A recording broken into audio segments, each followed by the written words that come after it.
Coach Dooley brought in a motivational speaker. He came in there and he was talking to the team about expectations and, how your mind should be. And he passed out little 5x7 cards and pencils. And he says, he goes, where's your goal for next year? In all my years at Georgia, nobody ever talked the national championship. Everybody always talked the SEC championship. And all the seniors popped up and says, national champion. When does that reality come true? We said, it's January 1st, 1981. He goes, where? He said, New Orleans, Louisiana, the Sugar Bowl. He said, I don't want anybody in here to write down January 1st, 1981, national champions. And I want you to tape this up on your mirror every morning. So when you're brushing your hair or brushing your teeth, you'll see it. So I know it's in a box upstairs. I no way in the world I'd get rid of that thing.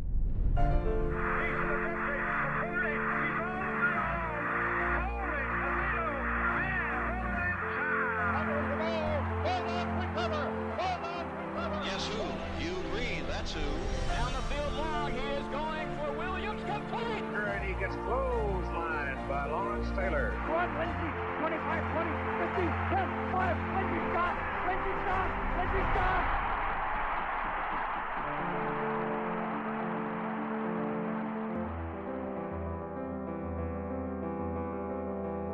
From Moonlight Magic Productions, welcome to Hidden Yardage.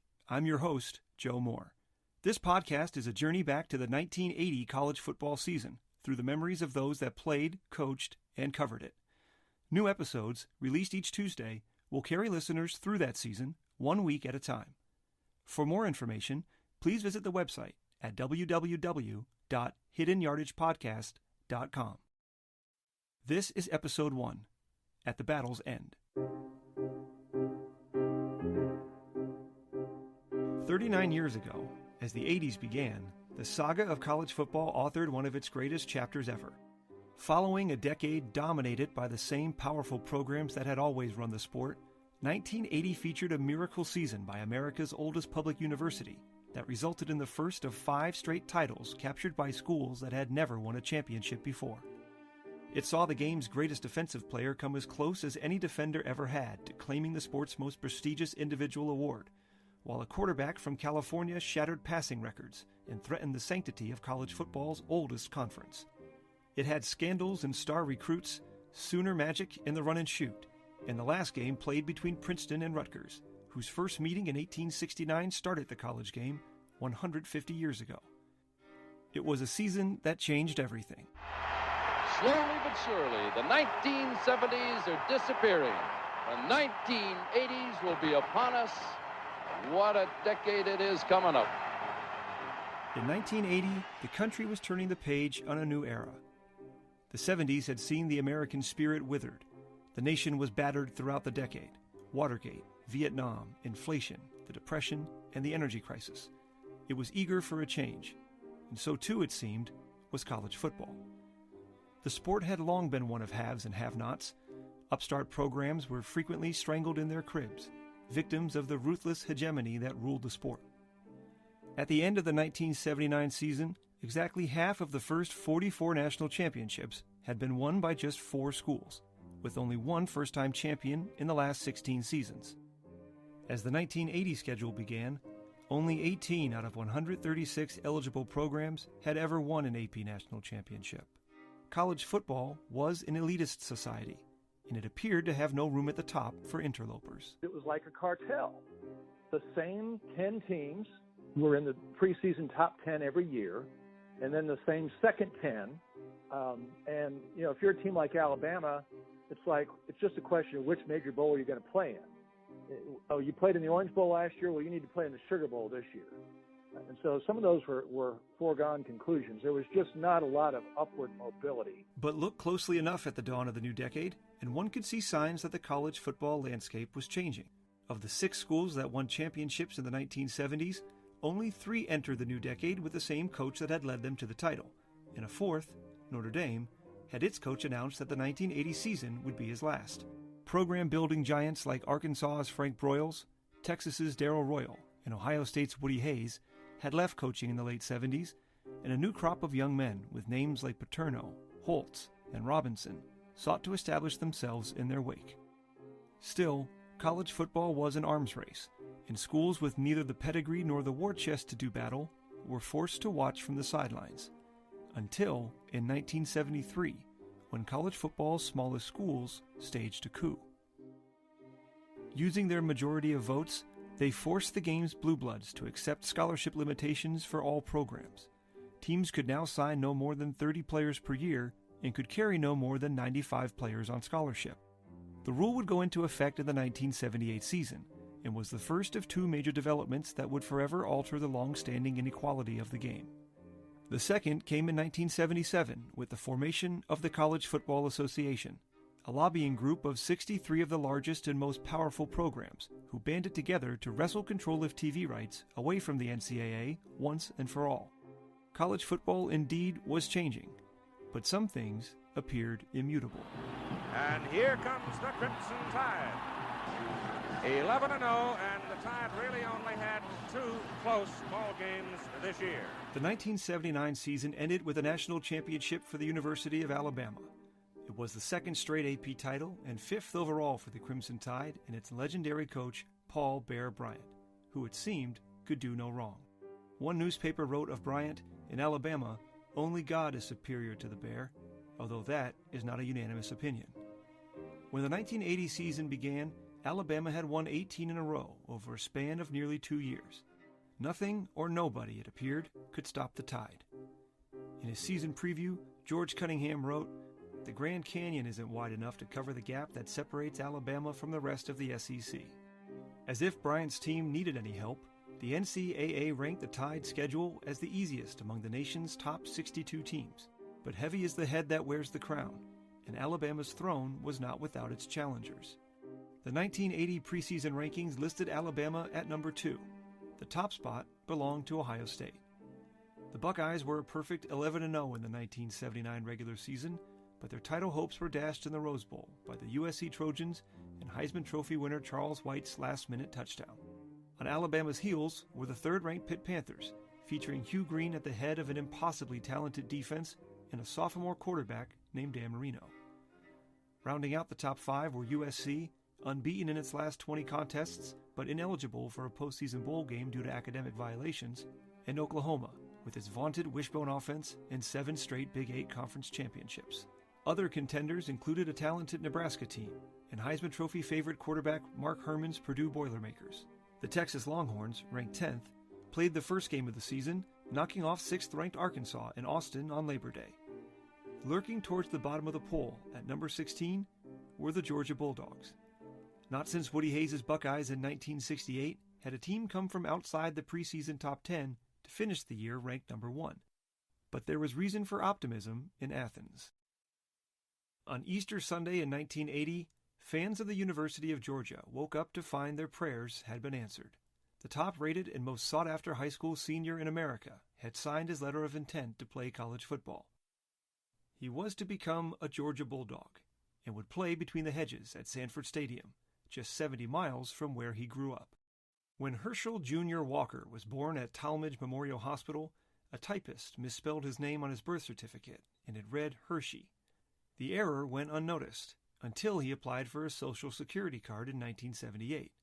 The local judge in Johnson County had to get involved to correct the problem, and not a moment too soon, for it wasn't long before every college football coach in the country knew the name Herschel Walker. As a young man and a brother of 6, Herschel was quiet and introspective, but fiercely competitive. He was slow to develop physically and stayed away from organized sports as a child, but he couldn't avoid competing in backyard foot races with the other kids, especially his older sister, Veronica. When he was finally able to outsprint all of his siblings, Herschel would race the family's pet horse, Smokey, all over the farm. As a high school junior, thanks to a strict diet of hamburgers and Gatorade and a daily routine of 300 sit-ups and push-ups, Walker had developed a strapping physique. He now weighed more than 200 pounds, with massive legs and a powerful upper body. His teammates called him Hulk, and his mother had to buy extra fabric to reshape his 3-piece suit. His muscle-bound frame was still incredibly fast, running the 100-yard dash in 9.9 seconds. Piling up yardage as a running back and growing into a local legend, Walker began to attract attention from recruiters across the country. In 1979, the attention got to be so much that his father ripped the telephone out of the wall and reordered phone service under an unlisted number. There were so many coaches traveling regularly to tiny Wrightsville, Georgia for a chance to recruit Walker that they would organize volleyball games to keep themselves occupied when he was in class. So committed were the Bulldogs to landing Walker that assistant coach Mike Caven moved to Wrightsville and lived in a hunting cabin that belonged to a Georgia booster. When he found out that Clemson, one of Georgia's biggest rivals for Walker's services, had offered a track and field scholarship to his older sister Veronica, head football coach Vince Dooley told Caven that the Bulldogs would offer her one too. The only problem was that Georgia didn't yet have a women's track and field program, so it started one. The seduction of Walker continued through the fall of 1979 and into the spring of 1980. Then, on the first Sunday in April, Walker came inside from tinkering with his motorcycle and had made his decision. He would attend the University of Southern California and follow in the great tradition of Tailback U. To this day, it's not clear why he changed his mind, but Walker has told the story that he decided to leave it up to a coin flip. At the kitchen table with his family, he flipped a coin, best out of 5, and Georgia won. He signed his letter of intent that afternoon.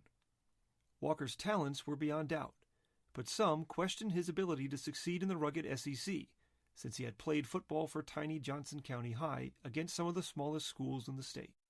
Walker's school was so small and underfunded that the football team didn't wear jerseys, but instead used shoe polish to draw numbers on oversized T-shirts donated by a Wrightsville factory. But before the rest of the conference could put Walker's hype to the test, he had to survive summer camp against teammates like Eddie Weaver and Frank Ross. I remember the first time we got to hit him was on 7-on-7, so you know where the ball was going, in between the tackle and the tight end. And I remember the first time he got the ball, Eddie Weaver, myself, and Nate Taylor just nailed him. And, of course, we're talking smack to him. And I remember him putting the ball down, getting up and running back to the huddle, didn't say a word. You could tell he had some spunk to him, but he never did do anything major, even the scrimmages or anything. Leading up to the season opener against Tennessee, Coach Vince Dooley announced that Walker would play but would not start against the Volunteers. The freshman had survived camp, but had done little to distinguish himself from the other backs on the team. Some coaches even wondered if he would ever be an effective college player. In time, Walker would answer all questions about his ability and lay claim to one of the greatest freshman seasons in college football history. When the Bulldogs landed in Knoxville, Tennessee for their tilt with the hometown Volunteers, the view outside the bus windows on the ride to team headquarters was filled with even more orange than expected. Construction projects diverted traffic as the town busied itself to make accommodations for the 1982 World's Fair. The event would become one of the highest attended fairs in the country's history and introduce the world to touchscreen technology and Cherry Coke. That summer, renovations were also taking place inside Neyland Stadium. Seated on the banks of the Tennessee River, the mammoth 60-year-old home of the Vols was expanding, with 10,000 additional seats to completely enclose its north end zone. The upgrade ensured that when more than 95,000 fans streamed through the turnstiles on Saturday to cheer on Big Orange, it would be the largest crowd to ever watch a college football game in the South. Despite being in neighboring states and sharing a conference since the SEC was founded nearly 50 years earlier, the 1980 game between Georgia and Tennessee would be their first meeting since 1973, and just the 18th time the two schools had played one another. But what the rivalry lacked in familiarity, it made up for with contempt, and never was that more true than in 1968. That season, the Volunteers hosted the Bulldogs on September 14th in the earliest season opener ever for Tennessee. But the real battle between the two teams started in the middle of summer. Georgia's coach, Vince Dooley, received a telegram from Knoxville, informing him that the playing surface at Neyland Stadium would be changed prior to the game from natural grass to tartan turf. Dooley and the Bulldogs athletics director, George Eves, were incensed and immediately protested to the SEC, saying, "Georgia doesn't want to be a guinea pig when so much is riding on a football game." The Bulldogs had played on a synthetic surface the year before, on the famed AstroTurf in Houston. But tartan turf was something new, featuring a tighter weave and a softer surface, and Neyland Stadium would be the first ever to feature the substance, installed at a discounted rate by its developer, the Minnesota Mining and Manufacturing Company, or 3M. Earlier that same year, a scientist at 3M, working on a super strong adhesive, had accidentally discovered a slightly sticky substance, that would later become the Post-it note. But Georgia got the memo loud and clear when the SEC ruled that the game would go on, grass or no grass. Before the game began, curious onlookers walked the field for a close-up view of the headline-making surface. The university was thoughtful enough to install sandboxes around the field so fans could extinguish their cigarettes without burning holes in the turf, nicknamed Doug's Rug after Volunteers head coach Doug Dickey. Although the fans were catching a glimpse of the trend-setting future of sports surfaces, what they didn't see were the famous checkerboard end zones, a casualty of the new carpet that wouldn't return to Tennessee home games for another 21 years. The contest was also significant as it featured Tennessee sophomore end Lester McLean, marking the first time an African-American had played for either school. Ultimately, the game, nationally televised by ABC and covered in a full-color feature for Sports Illustrated, would come down to the final play and end in a controversial 17-17 tie. With no time left on the clock, the Volunteers completed a 30-yard touchdown pass that appeared to hit the ground, then added a successful two-point conversion to draw even. The following Monday, WAGA-TV in Atlanta interrupted its regular morning programming to announce that the SEC Committee for Fair Play had reversed the ruling on Tennessee's completed touchdown pass and awarded the game to Georgia. The celebration was short-lived, as the press release proved to be a hoax. The Bulldogs would have the last laugh, however, as they went on to capture the 1968 SEC championship.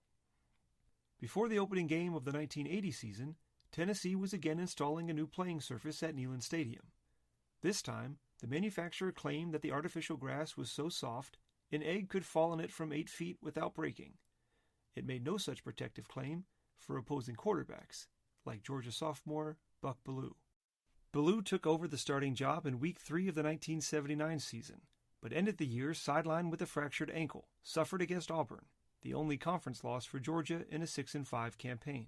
Now, back at full health, Bellew was ready to helm a talented Bulldogs team, but he would do so without Bill Pace, his offensive coordinator from the year before. That's because Pace had left Dooley's staff to run the offense at Tennessee. For the past 5 seasons, Pace and Georgia's defensive coordinator, Irk Russell, shared an office in Athens and drilled against one another on the practice field. Now, in the 1980 season opener, they do battle with SEC superiority on the line. As the Bulldogs completed their customary walkthrough in Neyland Stadium on the Friday night before the game, somebody found a piece of paper with a bunch of offensive plays written on it. Irk and his staff spent the night trying to decipher all of it, but from the way the game started, it didn't seem like the Dogs gained any advantage. The temperature was sweltering in Knoxville as Georgia and Tennessee took the field before 95,288 fans. Thermometers on the field read 120 degrees, and concession stands ran out of ice before halftime. The Volunteers won the toss, and on their first play from scrimmage, Tennessee fumbled, and Georgia recovered deep in enemy territory. It would be a long time before anything else would go right for the Bulldogs. Just 2 plays later, Georgia fumbled the ball right back to Tennessee during an ill-fated reverse. After an exchange of punts and another Bulldogs fumble, Georgia's defense held once more, and the first quarter ended with a score tied at 0. Early in the second, and facing 4th down from the Georgia 1-yard line, Tennessee tried to muscle the ball over the goal line, but was stopped cold by the Dogs.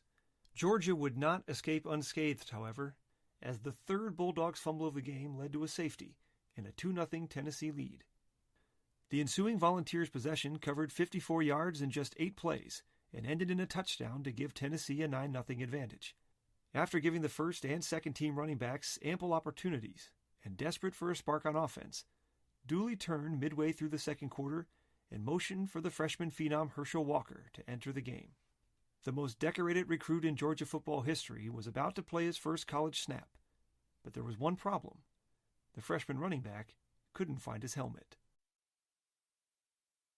Seated in the back of a chartered plane somewhere high above Alabama, Florida State quarterback Rick Stockstill looked out the window and anxiously crumpled a paper napkin. Soon, the plane would touch down at the Metropolitan Airport in Baton Rouge, the capital city of Louisiana. But for the 58 Seminole players on board, their final destination had a more ominous name: Death Valley, home of the LSU Tigers. A quaking stadium built in 1924 that on game days became the 4th largest city in Louisiana and produced a din that Bear Bryant compared to being inside of a drum. After 3 years of waiting, Stockstill was finally about to make the first start of his college career, and it would come in front of 80,000 rabid LSU Tiger fans. When we went there in '79, back then at LSU Stadium, they had dormitories or classrooms in the stadium.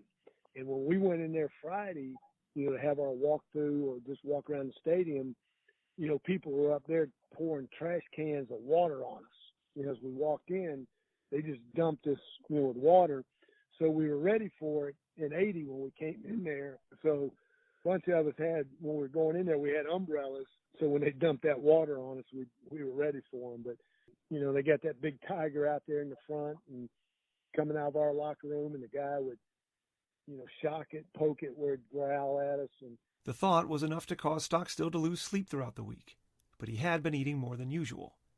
Less room for the butterflies, he told a reporter. But the visiting 13th-ranked Seminoles, led by Bobby Bowden, weren't the biggest story in town on this opening weekend of the season. Not since 9 months earlier, when a plane mysteriously wandered 1,000 miles off course and forever altered the fate of the LSU football program. Following a 7-4 season in 1979, the Tigers parted ways with Charles McClendon, the longest tenured and winningest coach in school history. LSU wanted him gone sooner, but athletics director Paul Dietzel, himself a former head coach of the Tigers, successfully lobbied the school's administration to allow Charlie Mack to finish out his contract and save face in his role as president of the American Football Coaches Association. This gave Dietzel time to begin a nationwide search for a head coach that would restore the LSU program to greatness. He made a list of the 25 coaches he considered to be the best in America, based on 2 criteria: honesty and a proven record of head coaching success. After months of screenings and interviews, Dietzel made his recommendation for head coach to the LSU Board of Supervisors, describing the man he'd chosen as a combination of St. Paul, St. John, and Newt Rockne. The board approved his recommendation unanimously, and 34-year-old Robert E. Bo Rhine became the 24th coach in Tigers history. Rhine still had 3 years left on his head coaching contract at NC State, but he was permitted to break that contract without penalty, so long as he was leaving to coach at a college with more tradition. LSU fit that description, and Rhine was no stranger to big-time college football. A 2-sport star at Ohio State, he twice led the football team in receiving, and even helped the Buckeyes win the 1966 College World Series. After injury shortened his professional career, he joined Woody Hayes' staff as a graduate assistant in Columbus, before moving on to an assistant's role under Lou Holtz at William & Mary. He followed Holtz to Raleigh, North Carolina, where he ran the Wolfpack's offense, a twin veer system that helped NC State win 26 games in 3 years. His success caught the attention of Arkansas's legendary coach Frank Broyles, who hired Rhine to be his offensive coordinator. When Holtz left NC State for the New York Jets 2 years later, Rhine was brought back to Raleigh and became the sport's youngest head coach at just 30 years old. In 4 seasons, Rhine's Wolfpack teams won 2 bowl games and captured the 1979 ACC championship, still the school's last such title.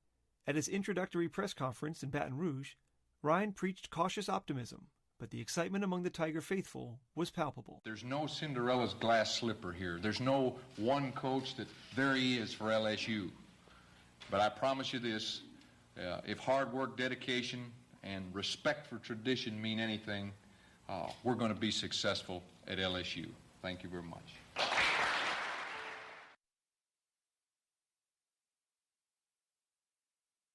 Rhine's first action as head coach was to pull all the current LSU coaches off the recruiting trail, and along with 4 assistants that he brought from NC State, take over the job of rebuilding the Tigers roster himself. Early on the morning of January 10th, 1980, just 42 days into his new job, Rhine and his assistant, Greg Williams, who also coached under Bobby Bowden at West Virginia, set out on a recruiting trip to Shreveport. They decided to make the 250-mile trip by car, since heavy fog would have delayed their flight. They visited 4 recruits, making their last stop at the home of prospective lineman Bobby Agnor. The weather had turned ugly, with several thunderstorm cells in the area, and Agnor's parents suggested Rhine spend the night at their home. Williams, who planned on staying at a local hotel before making more visits the next day, offered to drive his head coach back to campus. But Rhine was scheduled to be in Mississippi the next day to visit another prospect, and declined the offers, instead opting for Williams to take him to the Shreveport airport. There, a Cessna Conquest twin-engine plane that had been loaned to LSU was waiting to take the coach back to Baton Rouge. It should have been a 40-minute flight that would put Coach Ryan on the ground at 10:07 p.m. local time. Shortly after takeoff, the pilot radioed that he'd run into bad weather and asked for a routing to the east to avoid the storms.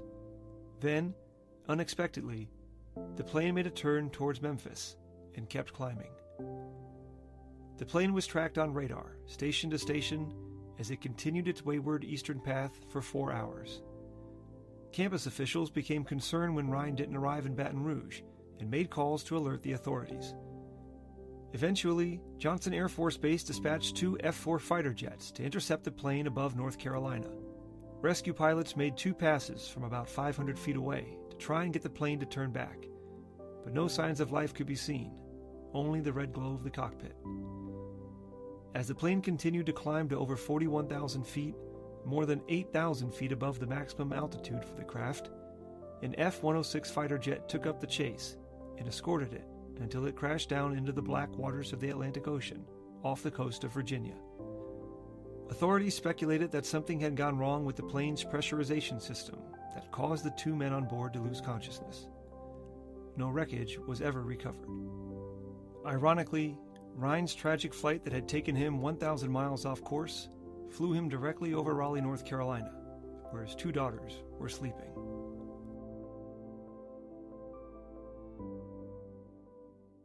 Ryan would never have been on that plane had LSU been able to hire its first choice, Bobby Bowden. Dietzel offered the job to Bowden halfway through the 1979 season, and as he considered the position, his Seminoles played LSU. He told his wife Ann before the game that if he couldn't beat the Tigers, maybe he should join them. Florida State won that game, and Bowden turned down the offer to stay in Tallahassee. The LSU job went to Ryan, who tragically never coached a game for the Tigers. 10 years earlier, while coaching at West Virginia, Bowden came close to accepting an offer to become the head coach at in-state rival Marshall, but ultimately decided to stay in Morgantown. Marshall hired its second choice, Rick Tolley. In November of 1970, Tolley and 74 others were killed when their plane crashed into the side of a West Virginia mountain upon returning from a football game against East Carolina. Following Ryan's death, Dietzel moved quickly to find a replacement, and after an emergency meeting, announced that the job would pass to former LSU player and assistant coach Jerry Stovall.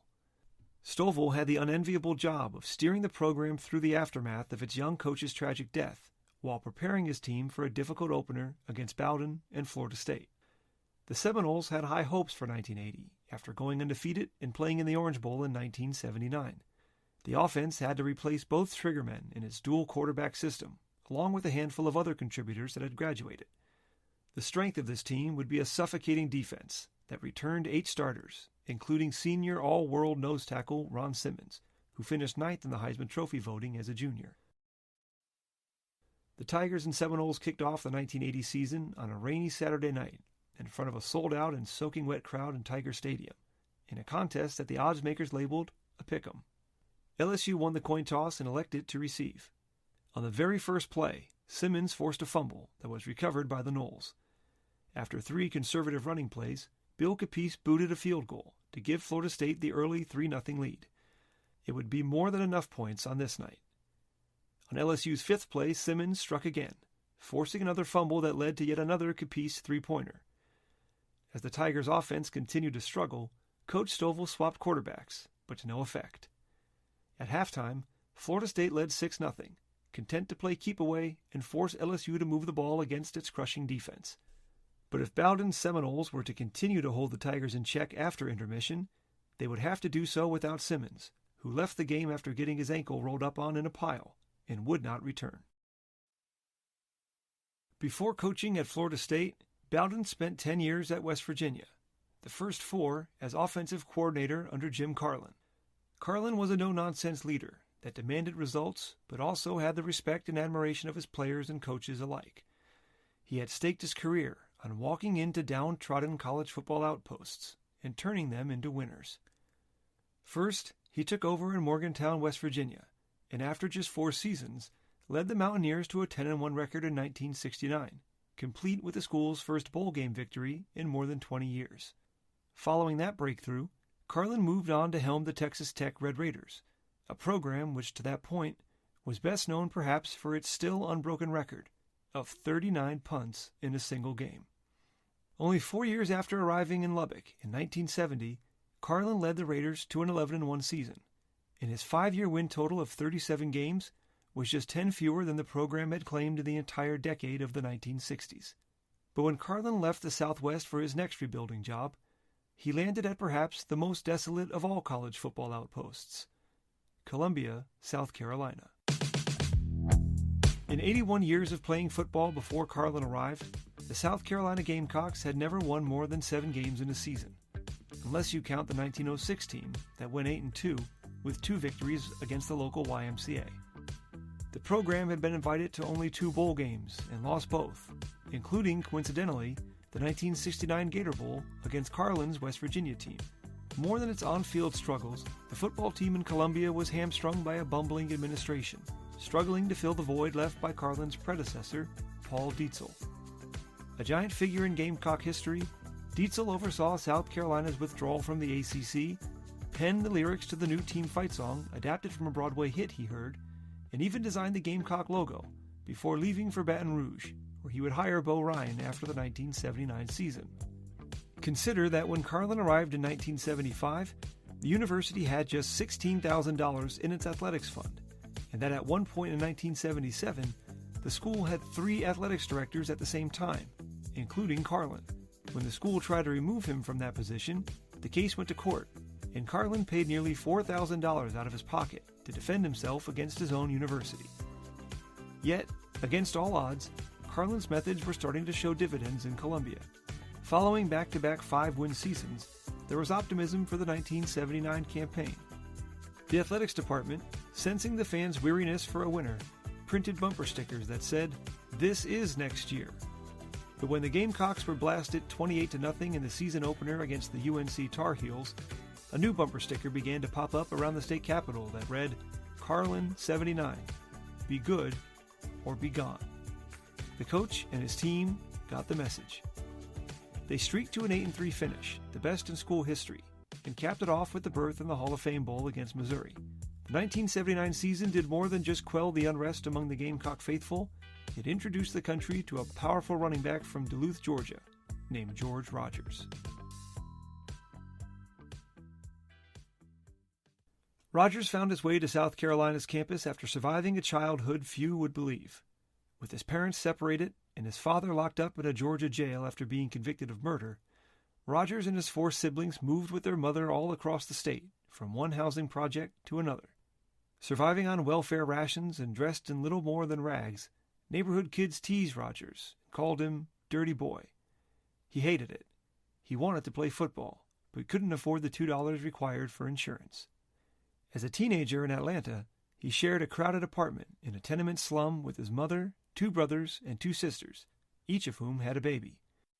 Enrolled at Roosevelt High, Rogers would often skip class and lie about his age for a chance to weed fields, wash dishes, or stack bags of concrete for $1.80 an hour. Remembering those bad times, Rogers would later say, "I wanted to go to school, but it was hard to look at everybody eating, and you didn't have lunch." Many a night he remembers crying himself to sleep, until, just before his sophomore year, Rogers decided to move back to Duluth. He convinced his aunt, Otella, that he was serious about trying to make something good out of his life, and she agreed to take him in. Living in Duluth and playing football for Coach Cecil Morris, Rogers thrived. As a senior, he ran for 2,300 yards and led his school to a state championship. Nearly every major program in America was clamoring to get him on campus, and he enrolled at the University of South Carolina, in part because Coach Carlin told him he would have the chance to play as a freshman. He spent his first 2 years at fullback until a teammate's injury created an opportunity. In the final scrimmage before the 1979 season, starting tailback Johnny Wright tore up his knee. In the coaches' meeting later that day, Carlin asked the running backs coach Bob Brown which player was better, the second-string fullback or the second-string tailback. His idea was to use whichever backfield position on the team had the most depth to find Wright's replacement. Brown offered that the backup fullback, Steve Dorsey, was the better player, and so, less than a week before the first game of his junior year, Rogers was moved from fullback to starting tailback. He finished the season with 10 straight games of 100 yards or more and had the second most rushing yards in the country, behind only Heisman Trophy winner Charles White of Southern California. Coach Brown recalled Rogers' uniqueness at the position, telling Sports Illustrated, "There are a lot of big backs and a lot of quick backs, but seldom do you see a big quick back." Here's legendary voice of NFL films John Facenda describing George Rogers for a promotional video made by the University of South Carolina. George Rogers was not a textbook runner, but his sprinter speed and lumberjack power proved more than a match for most defenders. Time after time, tacklers chased his lightning and shrunk beneath his thunder. When the 1980 season began, Rogers was drawing Heisman Trophy consideration to go along with his biblical comparisons, but he suffered from a lack of exposure. During his first 3 years with the Gamecocks, the team had never played a game on national television. The university realized it had to do something to get his name onto the minds and pages of sports writers and created a publicity campaign. That meant lots of press tours and interviews, something the shy and soft-spoken Rogers wasn't always comfortable with. Early in his senior year, he told a reporter, "If you're going to write about me and all those yards, you got to write about my team, especially my offensive line, because without them, I couldn't gain a thing." Rogers was right to credit the Gamecock offensive line, a snarling and experienced cast of characters that was as tough as it was eccentric. It included senior tackle and Penn State transfer George Schechterly, 2 senior tight ends in Ben Cornett, nicknamed Conan for his dedication in the weight room, and future first-round draft pick Willie Scott. It also featured Steve Gattel, a senior guard who came to South Carolina as a surfer from Daytona Beach, Florida, and as he and teammate Willie Scott remember, was quickly given the nickname Nature Boy for his resemblance to a certain famous professional wrestler. When I arrived at Carolina, of course I was dark tanned and my hair was, sun bleached. I had a resemblance to Ric Flair, the wrestler. Yeah, it was either Ric Flair or Nature Boy. Either those were my 2 nicknames at Carolina. We thought it was Ric Flair, baby. Hey, Ric Flair, man, you ain't never seen got the blonde hair and pretty boy from Florida? Heck yeah, that's what we called him, Nature Boy. The Nature Boy and his teammates came into 1980 angry. Despite the unprecedented success of the previous season, Gattel and the other seniors felt they had let a few close games slip away, and that the 1980 team had both the schedule and the talent to make a run at the national championship, while paving the way for Rogers to capture the Heisman Trophy. Coach Carlin also sensed the opportunity for a special season and ventured into Columbia's famed 5 Points area to ensure that distractions were kept to a minimum. He went around to all the bars in Columbia and tried to get some owners, just don't serve the players during the season. Everybody agreed except one guy. He had enough pull and knew enough people. That afternoon, if the guy told him no, there was an investigation or a check of his establishment by alcohol, tobacco, and firearms. And they found 88 discrepancies. So they told him he had to get everybody out because they were locking it up. And he said, well, how do I do my business? And the guy said, well, the first thing you need to do is talk to Coach Carlin. So he goes over there and he walked into Coach's office. He said, I'll do whatever you want. Jim made a call, and that afternoon it seemed those discrepancies were all satisfied within about an hour, and the guy opened his place back up. I can neither confirm or deny. But Coach Carlin did carry some clout. There's no doubt about that. But Carlin's attempts to keep his players safe only went so far and did not extend to the intersection of State Road 219 and Interstate 26, where just 1 week before the first game, Rogers fell asleep at the wheel, wrecking and flipping his 1980 Pontiac Phoenix. Rogers' mother had just purchased the car with some help from a southwestern Georgia cotton merchant, and George was driving the vehicle back to campus in the early morning hours before practice. Although the Gamecock star escaped with only minor injuries, the cause of his absence from practice was a closely guarded secret. We were practicing, and I see George standing on the sideline. I said, what's wrong with you? What's wrong with you, man? He said, well, he's got a concussion. How the hell did he get a concussion? I saw him last night. And, back then, George did not break curfew rules by staying out after curfew. From what I understand, he got up early and met the guy in Greenville, and he had the wreck, if I remember, in Newberry County, where my hometown is, coming back down the highway, fell asleep on the road and turned the car over, and I guess it was just lucky that he didn't get hurt even worse. But, I remember that like it was yesterday, man. How did he get a concussion? What, walking down the steps or something? What, did he fall or something?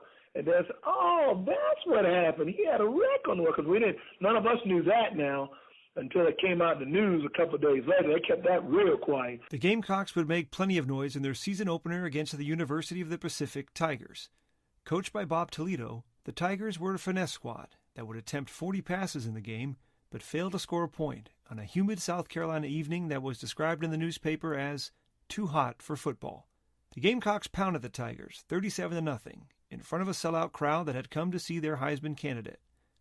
Rogers started the game slowly, thrown for a 9-yard loss on his first play and earning only meager yardage on his next 6 carries before breaking through with a 44-yard touchdown sprint at the end of the first quarter, helping the Gamecocks to a 16-0 halftime lead. They came here on a Saturday night in South Carolina. It's probably about 95 degrees with about 75 to 80% humidity, which we're used to.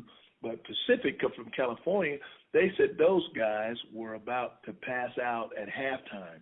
They didn't even want to come back out at halftime. Rogers started the second half with a bang as he took a handoff and raced 72 yards down the right sideline on just the second play of the third quarter. I believe it was either a 48 or 49 pitch, which has a guard lead, basically student body, right or left. And I remember him going by me because my linebacker fell down. So I was just running along out there, and he, ran by me. And I remember the crowd, going bonkers. The cockpit's a really loud place. That's probably my biggest memory is George running by me. Carlin would give his star player the rest of the night off. Rogers finished with 153 yards and 2 touchdowns on just 13 carries. The next week, South Carolina would host Wichita State as a final tune-up before flying to Los Angeles for a battle with that other USC and its star sophomore running back, Marcus Allen. If Coach Carlin taught Bobby Bowden anything about program building, the Florida State head coach was proving to be a quick learner. In 1979, after just 4 years in Tallahassee, Bowden had led the Noles to an undefeated season. It was a near incomprehensible turnaround, considering Florida State went 0-11 in 1973 and was considering shutting down the football program before Bowden arrived. In Tiger Stadium, halfway through the first game of 1980, year 5 of the Bowden era was off to a strong, if unspectacular, start. A constant rain forced the Seminoles to play a conservative style of offense, a departure from the more wide-open attack that Bowden's teams were known for. On this night, however, little offense was required. The Noles' defense was shutting down everything in purple, including the fans.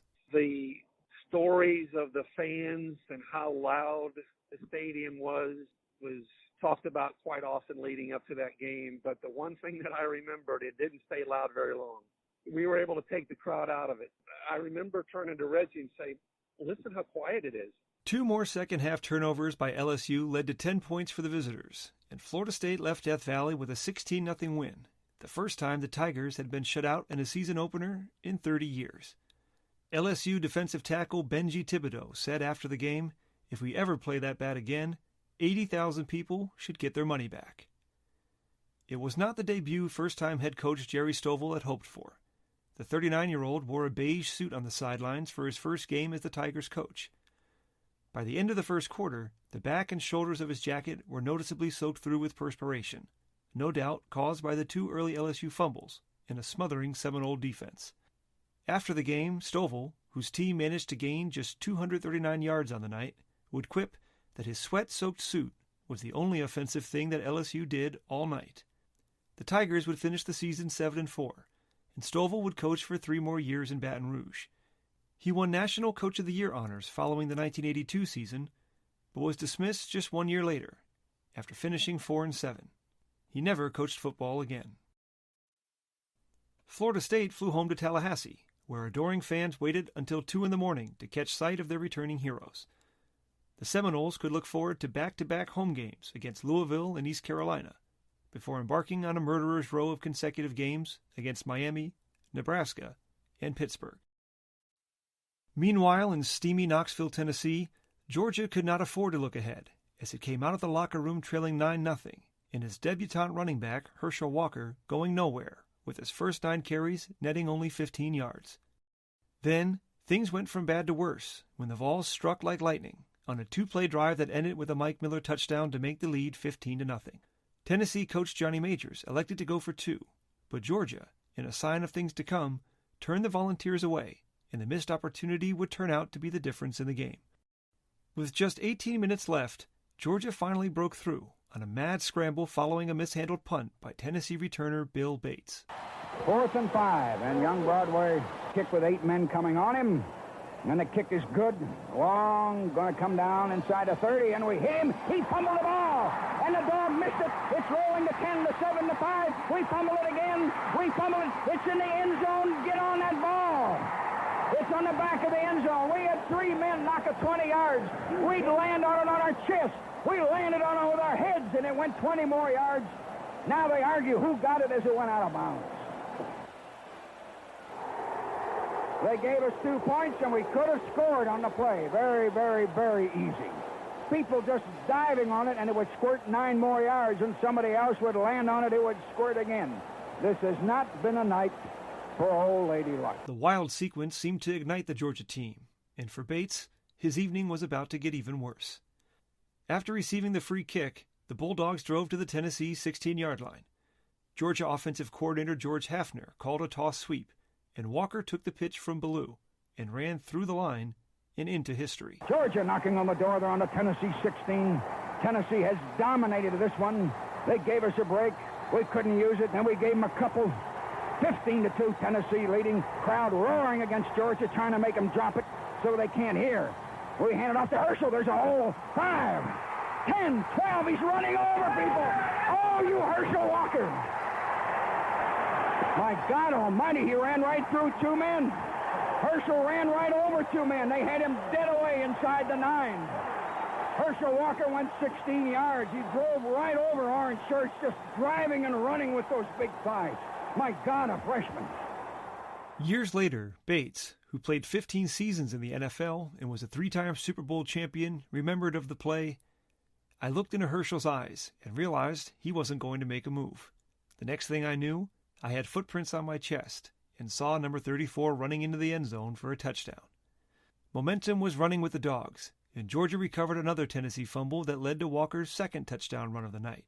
Rex Robinson made the extra point, and Georgia now held a 1-point lead, 16-15, with 11 minutes to go in the game. Somehow, the Volunteers picked themselves up from the canvas after Georgia's haymaker and drove the ball to the Bulldogs' 5-yard line with just 3 minutes to play and needing only a field goal to take the lead. On first down, Pace called for a lead running play, and Irk countered with a middle blitz. Tailback Len Ford took a pitch and started right, and as he cut back towards the hole, was met by linebacker Nate Taylor, and the ball popped free. Taylor's teammate, Pat McShay, was supposed to be trailing the play upfield, but had gotten folded back inside. Suddenly at the right place at the right time, he fell on the ball and survived being choked in a pileup of players to claim possession for Georgia. Deep in their own end, the Bulldogs trusted Walker with 3 straight runs, and then sent out walk-on sophomore Jim Broadway to punt. Broadway was only playing in this game, his first ever varsity contest, because Georgia's senior punter had been injured in practice earlier in the week.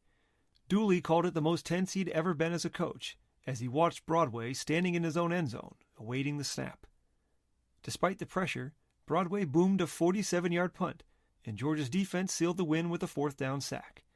The Bulldogs had survived, and would now return to Athens for a 5-game homestand. Walker finished the game with 84 yards and 2 touchdowns, and on Monday, Dooley informed the team that the freshman would now be the new first-string tailback. Following the game, Coach Dooley was escorted out of the raucous Bulldog locker room to a quiet interview space for the post-game radio show. When only a few media members trickled in to listen to the head coach's comments, Dooley was asked where the rest of the writers were. With Herschel, he grinned. The freshman sensation had come to Knoxville a 3rd-string running back, but he had left it a star. Next week on Hidden Yardage, the story of the 1980 college football season. Leister back to pass is Rice. Throws the bomb up the middle. Donnelly's got it. Touchdown, Ohio State. Doug Donnelly. Top-ranked Ohio State opens its championship campaign with an unexpected test in the horseshoe, while Dan Marino, Hugh Green, and the Pitt Panthers put their preseason hype to the test. Plus, the North Carolina Tar Heels and their dynamic linebacker Lawrence Taylor head to Lubbock, Texas, looking for respect in a showdown with the Red Raiders. The Hidden Yardage podcast is researched, written, narrated, and produced by me, Joe Moore. If you enjoyed the episode, please rate and review wherever you listen to podcasts. For a list of everybody that appeared in this episode, please visit the website at www.hiddenyardagepodcast.com. There you'll find full transcripts of every show, plus schedules, stats, and standings from the 1980 season. Please email your questions and comments to me at joe@hiddenyardagepodcast.com. This podcast is made possible through Moonlight Magic Productions. Thank you for listening.